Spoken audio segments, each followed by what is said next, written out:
Housekeeping. Keeping house. You've done some housekeeping stuff. Liam, I have read volume 2, 3, 4, and 5 of Spider-Gwen. So, read a... Big old yawn there, you readers. prick. Huh? I said big old yawn there, you prick. Yeah. Listeners might be aware, we had different opinions on Spider-Gwen. I love Spider-Gwen. Liam does not love Spider-Gwen. I didn't necessarily not love it, I just had issues You just didn't... with it. No, well, you didn't love it. You might have liked it, but you didn't love it. Right, I love it. Does it get better? I think so, yeah. Do you think I would think so? I don't know, because I think you're intelligent enough to read these books, but then when you actually review them, I'm like, maybe Liam's just not smart, is the issue. Could be an issue. I don't know. I mean, so one of the issues I had is, because it's a graphic novel of a series, it does that in between two of the volumes. I think it's volume 2 and 3. There's a gap where Spider-Gwen did something in another series. Oh, that's... Yeah, okay. Which they tried to summarise at the beginning, and you very quickly realise what's happened, but it doesn't really get summarised or anything in the graphic novel. So there was a bit where I was like, oh, am I reading the wrong one? Because it you feels feel like you're something's missing been jumped something.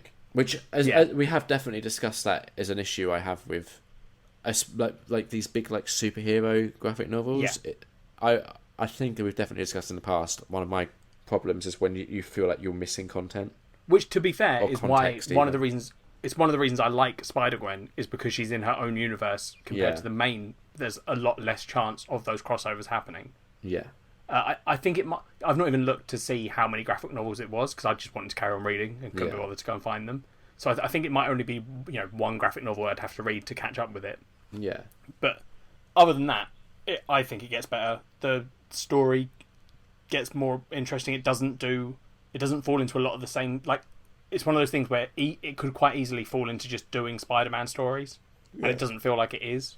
Okay, it feels like it's doing its own thing, yeah, which I like. And it's just cool that you get some really cool characters. Like, I'm trying to think of it. Is it a spoiler to say if a character is in a graphic novel? No, I don't think so. I don't think so. Like, basically, you get to see the Wolverine of that universe. Oh, that's cool. Yeah, which is one of my favourite scenes because someone says to Spider-Gwen he has murder hands. Yeah. Because of his claws. Yeah. And then tells her that his name is Mr. Murder Hands. Okay. And she turns around and goes, I've met one of them before, we're just going to call him Wolverine. And I was like, that's such a good... It was such a serious scene with someone then being like, he's called Mr. Murder Hands. Which is such a good name. Yeah, that is. It's very Freddy Krueger-ish. Yeah. But it was cool. And he's like got a whole different backstory to the normal Wolverine. But it's one of those like, oh, it's still the Wolverine story, but with all these different bits, which I really like. Fair enough. So no, it's how would you rate them? Probably a 4 out of 5. You know me. Obviously. Always going from a 4 out of 5s. Yeah. Is that right? Or is it a 4.5 out of 5 if you really like it? And every now and again you get a 5 out of 5. Yeah. I don't know. Go read it if you like it. If you like Volume 1. You'll be happy to know, Liam, no more Spider-Ham. Oh, that's good. In it so far. Yeah. There was a trailer for Into the Spider-Verse before Venom. And he's in it. Yeah. As is Spider-Gwen. Yeah. I'm going to watch it because Spider-Gwen is in it. Not because of Spider-Ham. I bought, when I was on holiday, as I was reading them, I bought a Spider-Gwen hoodie because I was like, I love her so much. To be fair, I have seen these like on like online stores and stuff. Yeah. Because it's like her such a white hoodie with a pink lining, is it? Yeah, it's got the pink webbed lining. Yeah. And to be fair, it looks quite cool anyway because her costume is quite a cool Spider-Man costume in my opinion. Yeah. But it's also because I secretly would like to be Spider-Gwen, so... Have you done anything else for housekeeping?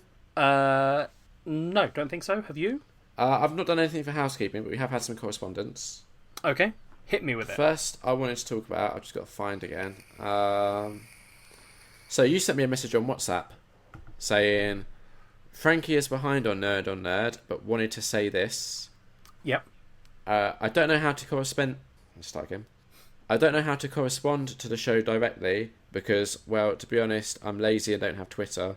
But I very much imagine if you died and Liam was to continue the show, he would hire or bribe someone to pretend to be you, but you just suddenly agree with all Liam's views and opinions. Yep, wouldn't surprise me. I think it's a genius idea. If anything, I don't know why we're waiting for you to die before we do that. Well, if you've got the money to hire someone to replace me, go for it. Or bribe. With what could you possibly bribe people with? I don't know. You try and bribe them, and they'd go, "Are you the wax guy?" And then everyone would laugh, and you'd have to leave. Yeah, I would. We've had some tweets.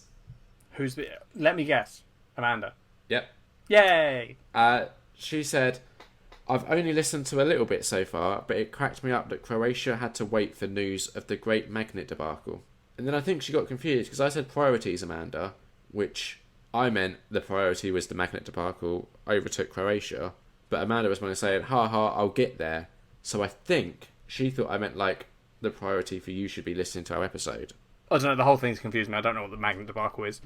When we spoke at the start of the show about the High School Musical magnets, and you'd swap the names. Oh, got you. Right. I'm up to date now. Yeah. Got you. Yeah, no, it's fine, Amanda. You don't have to listen to our show religiously. Look, we took a month off. It's all good. Yeah, that's what I mean. I'm not saying for you, prioritise our show over living your life. I'm saying for me, the priority was discussing the Magnet debacle, not Croatia. Yeah. And you must be able to see that would be more important to Liam. Someone ruined his High School Musical fridge. Yeah. So I just wanted to make that clear. Because I figured a public forum was a good place. I like that you've waited a month to tell Amanda that you didn't mean that. Yeah, I did. I could have responded via Twitter, but I didn't. Yeah. We talk to Amanda quite a lot on Twitter. So yeah. You do other stuff with Amanda. Yeah, I didn't tell everyone that either. This will be the first time she gets to hear it. I've been saving it. And she said, whoa. Just got to the part where Liam says Crazy Rich Asians is the worst movie of 2018 and that To All the Boys I've Loved Before is just fine. I'm just going to sit here stunned for a minute. Yeah. I mean, this shouldn't shock you, Amanda, because I point out a lot. Liam has very different views on the world to most other people. So he'll love films that everyone hates and hate films that everyone loves. But not in a, like, deliberate contrarian way. No, I don't think... Yeah, you're not being a dick on purpose. Yeah. I'm not like, oh, this is going to make me unique and stand out. It's just, I'm broken. Yeah, you don't need to hate films to stand out, Liam. No. You can just tell everyone about your waxing and all this other shit and draw 30-second pictures of people that can't speak English very well. That sounds so much meaner the way you phrased it like that than how it actually was. Yeah, sure. Then Amanda said, I really want Ellie to watch Crazy Rich Asians and hear her take as a fan of rom-coms, because Crazy Rich Asians was the best studio rom-com I'd seen in years. It does show rich life, but there's so much more going on in that film, and the portrayal of strong women in it is amazing. And then I just kind of was like, fuck this. If we're going down the like whole portrayal of strong women route, I don't have a leg to stand on. So I enlisted Kat. I went, I need Kat to weigh in here because she also did not like the film. I called my backup. What you did, happened. Liam, it's not even that. It's just that you were like, it's almost like every time, I think because you're sort of problematic in the fact that you'll accidentally say stuff that is maybe not the nicest way to phrase it. And a lot of the time you don't mean it the way it sounds, but you do say things. It can sound worse than I intend, yeah. Yeah. But I think because you do that so much, you have now got to the point where you read anyone like mentioning something like that, you just instinctively think, oh, I've made them think that I'm not a feminist or that I hate women. So immediately your response is, I have to prove that I don't hate women by getting a woman to say she didn't like the film either. But no, right, sorry, let me just be clear. This isn't me proving I don't hate women. This is me going, no, I do hate women. Let me get you someone else who does to back up what I'm saying here. Right, okay.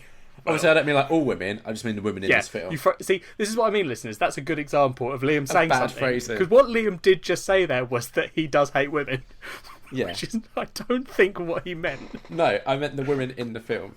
Yeah, but the way he said it was definitely just, I hate women, and I needed to get someone else who hated women. So I got Kat. So Kat went, thanks, Liam, and then did an eye-rolling emoji. She said, but yeah, Crazy Rich Asians was super average, and the only good female character in it was Awkwafina. But then again, rom-coms are not my thing, so I was probably never going to like this movie. And then Amanda said, this went on, right?